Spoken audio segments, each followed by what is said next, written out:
कोल्हापूर जिल्हा four wheeler workshop owner welfare असोसिएशनच्या वतीनं 11 मार्च रोजी केशवराव भोसले नाट्यगृहात पश्चिम महाराष्ट्रासह कोकणातील चारचाकी मेकॅनिकसाठी महाकार्यशाळेचं आयोजन केलंय।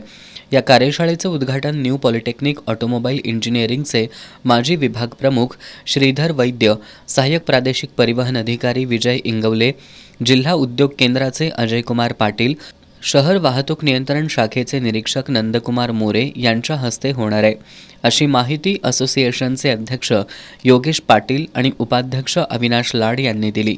या कार्यशाळेत नवनवीन तंत्रज्ञान, कर्ज प्रकरणं, मेकॅनिकची कर्तव्य, ऑटोमोबाईल क्षेत्रासंदर्भातील माहिती या विषयांवर मार्गदर्शन केले जाणार आहे।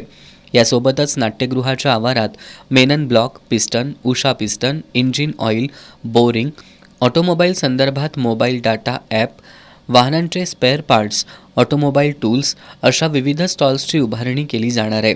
पत्रकार बैठकीला सुधीर महाजन, रमेश जाधव, सहदेव देवळे, योगेश मुळे, विजय कराळे, सुभाष येडूरकर, विनायक कराळे, सुरेंद्र आहिर, राहुल कांडेकरी, हरीश चौगुले उपस्थित होते।